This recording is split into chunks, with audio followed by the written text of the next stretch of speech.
Good evening. My name is Mario Hernandez. We are going to explain quantifiers in the book The Secret Garden.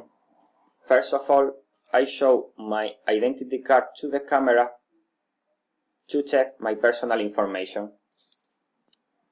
This work focuses on explaining quantifiers of English through different examples found in the book The Secret Garden of Frances Hodgson Burnett. The quantifiers indicate the amount of a name.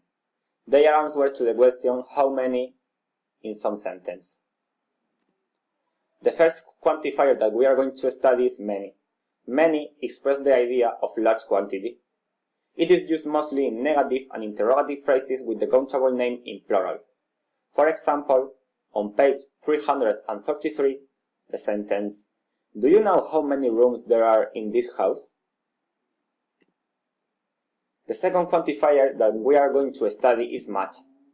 Much, like many, it expresses the idea of large quantity, and is used mostly in negative and interrogative phrases.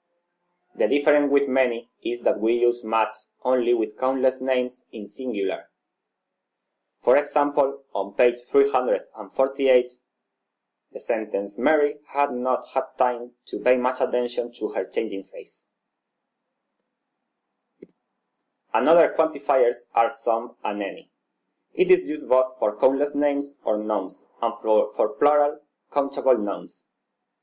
It is used in affirmative and interrogative phrases to affirm something. Any or anyone is substituted in negative or interrogative phrases.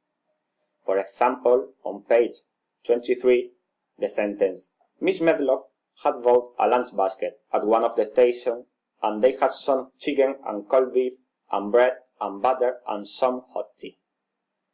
And on page 135, the sentence, "Are there any flowers that look like bells?" The next quantifier is no. No or none, they are particles, and can be used without being accompanied by a name, countable or uncountable. For example, on page 25, the sentence, "Mary asked no more questions but waited in the darkness of her corner, keeping her eyes on the window." And on page 15, "Perhaps they were known in India." Next quantifier are a lot of and lots of. These quantifiers express the idea of large quantity. It can be used without being accompanied by a name, countable or uncountable.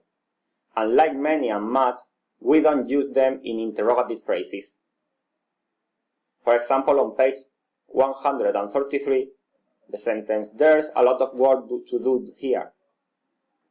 And on page 297, "Of course there must be lots of magic in the world."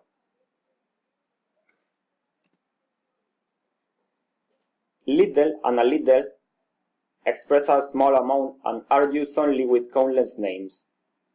The option to use little or a little reflects an opinion about the amount. If you use a little, it means a positive opinion of the amount. If you use little, means a negative opinion about the amount.